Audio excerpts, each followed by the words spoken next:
Un saludo para todos, amigos, amigas, alumnos y alumnas de noveno grado. Es un gusto compartir a continuación la unidad número 1 de estudios sociales, noveno grado, el medio geográfico, ambiente y población en América. La lección número 2 se denomina los fenómenos naturales. Vamos a iniciar con las actividades de motivación, un caso real. Fue mi tercer terremoto luego de 1965 y 1986, definitivamente el peor. 6 personas estábamos en capacitación dentro de la oficina. No perdí el control y recomendé a la gente que se ubicara bajo el marco de la puerta. Luego me acomodé bajo mi escritorio y esperé. Fueron 32 segundos. Cuando me incorporé, tomé el teléfono, todavía funcionaba y logré comunicarme con mi hija de 9 años que lloraba aterrada. Le dije que saliera al parque, que iba por ellos. Pude darme cuenta de que no había daños notables en la zona que me encontraba ni en el trayecto que recorría hasta reunirme con mis hijos. No tenía la menor idea de los estragos hasta que algunas radios volvieron al aire. Este es un testimonio de José Antonio Vela en San Salvador. Y aquí nos recomiendan, ante una situación de crisis, la respuesta solidaria de todas las personas es indispensable, producto de los terremotos que se dan en nuestro país, El Salvador. Vamos con el primer contenido, las fallas geológicas en el mundo. Una falla es el rompimiento de las rocas de la corteza terrestre. Esta va acompañada por el movimiento de los bloques rocosos. Como las placas se mueven, las rocas de la corteza están sometidas a deformaciones y tensiones. Al no tener elasticidad, las rocas se rompen a lo largo de las fallas, liberando una gran cantidad de energía. La energía liberada produce vibraciones en las paredes de la falla. Eso es un terremoto. Las fallas no se pueden clasificar en orden de importancia. En cada región una falla puede ser importante debido a la actividad que posea. Sin embargo, existen fallas conocidas en todo el mundo por su extensión y actividad. Algunas de ellas son la falla de San Andrés. Tiene una extensión de 1.287 kilómetros, atraviesa California en Estados Unidos y Baja California en México. Es conocida por producir devastadores terremotos. La falla de Altin Touch, la falla completa, mide más de 2.500 kilómetros. Ubicada al norte del monte Everest en China, es conocida por su constante actividad. Continuamos en este caso con el siguiente contenido que se llama estructura y tipo de placas geológicas. La litósfera es la capa rígida más externa de la Tierra. Esta capa no forma un bloque único, sino que está fragmentado en placas. Las principales placas del mundo son sudamericana, norteamericana, euroasiática, indoaustraliana, africana, antártica y pacífica. También existen placas secundarias como la de los Cocos, Caribe, Nazca y Juan de Fuca en América, placa filipina, arábica y escocesa. Existen placas de menor tamaño como la iraní, somalí en África y Amuria en Manchuria, República de Corea y Japón occidental. El choque de las placas tectónicas produce plegamientos de la corteza terrestre que dan como resultado la formación de grandes cadenas montañosas como la de los Himalayas, ubicadas en la frontera entre India y China, donde chocan las placas indo-australiana y euroasiática, o la cordillera de los Andes, que se localiza en América del Sur, que se originó por el choque de las placas Nazca y Sudamericana. Las placas geológicas se clasifican según el tipo de corteza de su superficie en placas oceánicas, cubiertas totalmente por corteza oceánica, se encuentran totalmente sumergidas en los océanos, como por ejemplo la placa pacífica de los Cocos, Filipina y Nazca. Placas mixtas cubiertas en parte por corteza continental y en parte por corteza oceánica, como por ejemplo la placa sudamericana y euroasiática. Solo existe una placa que es totalmente continental y es la microplaca iraní.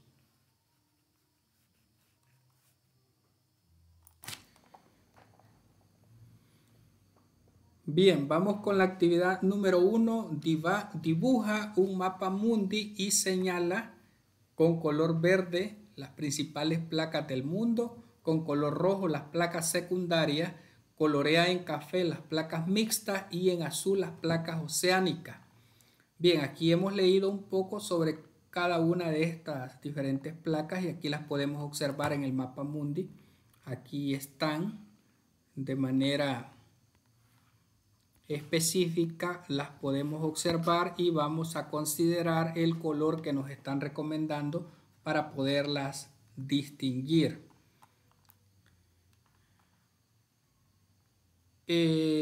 Luego vamos con el siguiente contenido, magnitud de los terremotos. La medición de un sismo puede realizarse a partir de la fuerza liberada en el epicentro. También puede ser medida a través de sismógrafos o a partir de sus efectos observables en la corteza terrestre.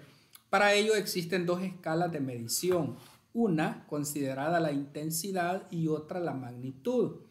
La escala de Mercalli mide la intensidad de un sismo con relación a los daños causados. La intensidad 1 se define como la de un suceso percibido por pocos, a los que se asigna una intensidad 12 son eventos catastróficos que provocan la destrucción total. La escala de Richter mide la energía liberada durante un sismo en una escala numérica. Temblores con una magnitud menor a 2.0 son conocidos como microsismos. Generalmente no se perciben y pueden ocurrir miles al año. Los sismos que alcanzan una magnitud mayor a 8 son poco frecuentes, pero altamente destructivos. Veamos la ubicación de los sismos en el mundo. Las principales zonas sísmicas del mundo coinciden con los bordes de las placas y con la ubicación de los volcanes activos. Las principales zonas con actividad sísmica son el cinturón de fuego del Océano Pacífico, se extiende a lo largo de las costas americanas y asiáticas. El cinturón alpino himalayo se extiende desde el Himalaya Asia Menor y llega hasta el mar Mediterráneo. El cinturón situado al centro del Océano Atlántico se extiende en una línea de norte a sur. Bien, aquí tenemos la actividad 2 que nos pide que señalemos las placas que conforman el cinturón de fuego, las placas que conforman el cinturón alpino himalayo, las placas que conforman el cinturón del Atlántico y elaborar una tabla en la que expliques las características y la utilidad de las escalas de Richter y Mercalli en la medición de los sismos. Bien, aquí en la imagen, en el dibujo, tenemos bien identificadas y definidas cuáles son cada una de las placas que conforman el cinturón de fuego, porque es lo que hemos estado leyendo anteriormente y podemos concluir que se encuentran precisamente acá. Entonces veamos la tabla que nos están solicitando. Quedaría de la siguiente manera: la escala de Richter, las características y la utilidad. Las características de la escala de Richter es la siguiente. La escala sismológica de Richter o escala de magnitud local es una escala arbitraria que asigna un número para cuantificar el tamaño de un terremoto. La utilidad es que es utilizada para evaluar y comparar la intensidad de los sismos. La escala de Mercalli, sus características es que comprende 12 puntos para evaluar la intensidad de los terremotos a través de los efectos y daños causados a distintas estructuras. La utilidad es para evaluar y comparar la intensidad de los sismos o terremotos. Continuamos entonces con el siguiente contenido que se llama fenómenos geológicos o hidrometeorológicos. Los sismos o terremotos son uno de los fenómenos geológicos más estudiados, pero existen otros fenómenos naturales asociados a la tierra y al agua que suceden en el planeta y sirven para conocerlo. Tenemos, por ejemplo, los volcanes. El volcán es un lugar de la superficie terrestre por el que salen al exterior rocas fundidas y gases provenientes del interior de la Tierra. Los volcanes suelen situarse cerca de los puntos de choque de las placas que forman la corteza terrestre. La lava, si es fluida, puede salir como un río al exterior. Si es espesa, puede cerrar el cráter y hacer que se produzcan explosiones periódicas por la presión de los gases acumulados. Cuando se producen esas explosiones, grandes bloques de lava se proyectan al exterior. Son bombas volcánicas. Además, se liberan grandes cantidades de polvo y materiales en suspensión que se conocen como ceniza volcánica. Los huracanes. Un huracán es una fuerte tormenta con grandes y constantes vientos y lluvias. Se diferencia de una tormenta tropical por transportar vientos espirales por su gran tamaño y fuerza y por la energía que despide. Un huracán se forma si se combinan los siguientes factores: humedad abundante en el aire, alta temperatura del océano y vientos que fluyen en espiral. Vamos entonces con la actividad número 3. Elabora una maqueta en la que representes un volcán con sus respectivas partes. Aquí tenemos el volcán con las respectivas partes para poder elaborar esa maqueta. Escribe en una tabla las consecuencias negativas y positivas de una erupción volcánica y las medidas de prevención que propone. Bien, aquí les voy a ayudar con esta respuesta de esta actividad y tenemos lo siguiente. Las consecuencias positivas de una erupción: tierras fértiles, asentamientos humanos, generar electricidad, material volcánico para construcción e industria química. Las consecuencias negativas de una erupción son deformaciones en el suelo, sacudidas sísmicas, desprendimientos, derrumbes, aluviones, destrucción de asentamientos, maremotos, enfermedades respiratorias causadas por la ceniza volcánica. Y las propuestas de medida preventiva son: busque refugio, procure respirar a través de una tela humedecida con agua o vinagre, no intente conducir vehículos, desconecte la energía eléctrica, el agua, el gas, el teléfono y cierre muy bien su vivienda. Si tiene pozo de agua, cúbralo herméticamente. Especial cuidado en los valles que descienden del volcán, porque pueden ser la ruta de nubes ardientes, flujos de lodo, avalanchas e inundaciones, los cuales arrasan lo que encuentran a su paso. Muy bien, ahí estaríamos completando la respuesta de esa actividad. Vamos a continuar entonces con el siguiente contenido, que en este caso es el sistema de vigilancia y prevención. Hoy en día la tecnología permite predecir en gran medida algunos de los fenómenos naturales. Estos sistemas disminuyen de forma considerable las consecuencias materiales y humanas. Algunos sistemas de vigilancia son erupciones volcánicas. Al utilizar los instrumentos apropiados se puede analizar la sismicidad, las variaciones del suelo y la temperatura, cambio en la composición de los gases, el movimiento del magma y otros. Para huracanes, las imágenes de satélite son la base de la prevención de huracanes en todo el mundo. Para terremotos todavía no se ha desarrollado una tecnología que los prevenga con exactitud. Sin embargo, hay estudios sobre la ayuda que pueden brindar los satélites en la captación de movimientos en la litosfera. Son muchos los esfuerzos que se están realizando por parte de centros e institutos de investigación para comprender los fenómenos naturales que afectan la seguridad de los seres humanos. Sin embargo, queda mucho por hacer. Nos vamos para la actividad número 4. Observa las imágenes y señala para cada una el fenómeno natural que representa. Aquí tenemos una erupción volcánica, tenemos un huracán y tenemos un terremoto.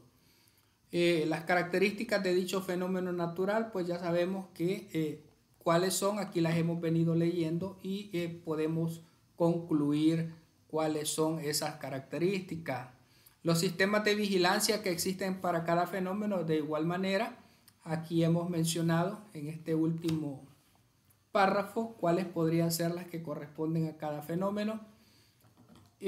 Analiza la realidad de tu comunidad y escribe los sistemas de vigilancia que se utilizan para prevenir el impacto de los fenómenos naturales. Podríamos decir entonces que las características, por ejemplo, si queremos profundizar más en las características de las erupciones volcánicas, podríamos decir que ocurren cuando un volcán libera lava y gas, a veces de manera explosiva. El tipo más peligroso de erupción se llama avalancha incandescente, que es cuando el magma recién erupcionado fluye por las laderas de un volcán. Las características de un huracán pueden cambiar rápidamente de forma, tamaño, intensidad, velocidad de traslación y dirección de desplazamiento. La velocidad y la trayectoria de un huracán dependen de complejas interacciones entre la atmósfera y el mar. Típicamente un huracán se desplaza a una velocidad de 24 a 32 km por hora. Ahora, las características de un terremoto puede ser definido como un temblor en la tierra causado por ondas moviéndose, causando fallas de la superficie, temblores vibratorios, licuefacción, derrumbes, temblores y tsunamis. A nivel mundial, más de 1 millón de sismos ocurren mundialmente, resultando en un promedio de 2 sismos por minuto. Bien, ahí estaríamos evacuando las preguntas que corresponden a esa actividad. Vamos con el siguiente tema, que son sequías y desertificación. La sequía se registra cuando llueve en un lugar menos de lo habitual para el clima de la zona. ¿Cuáles son los efectos de la sequía? La sequía causa disminución y pérdida de las cosechas. La sequía hace que los restos vegetales en bosques y praderas estén más resecos. La falta de lluvia deja expuesto al terreno a la radiación solar. La lluvia actúa como limpiador atmosférico al arrastrar hacia el suelo partículas de humo y hollín. Las sequías prolongadas elevan la contaminación en las grandes ciudades. La falta de lluvia reduce el nivel de agua disponible para las industrias y las centrales hidroeléctricas se ven obligadas a bajar su producción. Si la sequía es grave, el abastecimiento para las personas puede verse comprometido y producirse muertes por sed. Veamos la desertificación. Es la degradación de las tierras áridas y semiáridas producidas principalmente por los cambios climáticos y por las actividades humanas como la deforestación, el cultivo y el pastoreo excesivo, la falta de riego. Este problema está afectando la cuarta parte de las tierras del planeta. Y aquí en la actividad 5 vemos la siguiente pregunta. Dice, observa la imagen y elabora un cuadro comparativo donde señales las diferencias que percibes entre un paisaje afectado por la sequía y un paisaje en el que no hay problemas de agua. Y aquí podemos observar, miren las condiciones en las que se encuentra la tierra donde no llueve, que está en un periodo de sequía, y la diferencia en esta imagen que tenemos a la derecha con un paisaje donde hay abundancia de agua. Por lo tanto podemos observar los árboles, las plantas y las cadenas alimenticias que están activas. Se nos pide en esta actividad número 5 completar estas preguntas que vamos a observar a continuación. Paisaje afectado por la sequía. El agua no es suficiente para abastecer las necesidades de las plantas, los animales y los humanos. Falta de lluvia o precipitaciones, y en el paisaje en el que no hay problema de agua hay variedad y vida en abundancia. Continuamos entonces con el siguiente contenido, que es riesgos y desastres naturales en la historia de la humanidad. Los desastres naturales han estado presentes a lo largo de la historia del ser humano. La tecnología actual permite en algunos casos prevenir algunos de ellos, tales como los huracanes. Ante otros desastres, las acertadas medidas de precaución evitarán pérdidas y consecuencias mayores. Y aquí tenemos algunos de los desastres, el nombre del desastre, el año, la magnitud y los países afectados. Por ejemplo, el huracán Katrina se desarrolló en el año 2005, la magnitud fue de categoría 5 y el país afectado fue Estados Unidos. En 1992 fue el huracán Andrew, categoría 5, país afectado Estados Unidos. En 1998 fue el huracán Mitch, categoría 5, afectó toda Centroamérica. En 2005 fue el huracán Wilma, categoría 5, afectó a Estados Unidos. En 1989 el huracán Hugo, categoría 5, afectó Puerto Rico. En el caso de los huracanes, en el caso de los terremotos, en el 2008 hubo un terremoto de 7.8 en la escala de Richter y afectó China. En el 2007 un terremoto de 8.4 en la escala de Richter afectó Sumatra. En el año 2005 un terremoto de 7.6 en la escala de Richter afectó Pakistán e India. En el 2002 un terremoto magnitud 7.0 en la escala de Richter afectó Afganistán. En 1998 un terremoto de 6.9 en la escala de Richter y afectó el país de Armenia. Veamos entonces el resumen de la lección 2 de Estudios Sociales 9º grado. El choque de las placas tectónicas produce plegamientos de la corteza terrestre que dan como resultado la formación de grandes cadenas montañosas como las del Himalaya o la cordillera de los Andes. La medición de un sismo puede realizarse a partir de la fuerza liberada en el epicentro. Los sismos o terremotos son uno de los fenómenos geológicos más estudiados, pero existen otros fenómenos naturales asociados a la tierra y al agua que suceden en el planeta y sirven para conocerlo, por ejemplo, la erupción volcánica, los huracanes y la sequía. Los desastres naturales han estado presentes a lo largo de la historia del ser humano. La tecnología actual permite en algunos casos prevenir algunos de ellos. Sin embargo, en aquellos que no son previsibles, las pérdidas y consecuencias pueden ser menores con las medidas adecuadas de precaución. Bien, tenemos la tabla o la actividad 6, donde se nos pide que dibujemos un mapa mundi, que señalemos los lugares en donde han ocurrido desastres naturales. Si es un terremoto, indicarlo en color café, si es huracán en color azul. Y aquí les dejo la respuesta a esta pregunta. terremotos y huracanes en el mundo. Aquí tenemos en color verde las principales zonas donde se han registrado los huracanes y tenemos en color amarillo las partes del mundo donde se han registrado los terremotos de mayor magnitud en los últimos años. Luego iríamos con lo que son los ejercicios de autocomprobación, donde aparecen 4 preguntas y nosotros tenemos que considerar, de acuerdo a lo que hemos leído y lo que hemos aprendido, si podemos determinar la respuesta correcta. Por ejemplo, la pregunta 1. El choque de las placas tectónicas produce plegamientos de la corteza terrestre que dan como resultado, en este caso sería la formación de cadenas montañosas. Pregunta 2. Los sistemas de vigilancia de los fenómenos naturales son importantes porque permiten disminuir en gran medida las consecuencias materiales y humanas. Pregunta 3. Las sequías producen varios efectos sobre el planeta. Entre estos tendríamos la disminución de las cosechas y la pérdida de la fertilidad del suelo. Y la última pregunta, la desertificación es un fenómeno producido por los cambios climáticos. Para finalizar tenemos ventana, plasmar la naturaleza, el impresionismo. El ser humano ha buscado plasmar la naturaleza a través del arte y reflejar la belleza del entorno.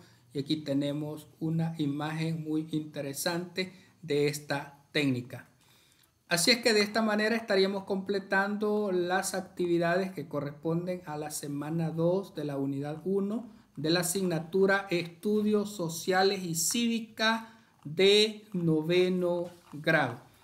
Ha sido un gusto, muchas gracias, bendiciones para todos y todas.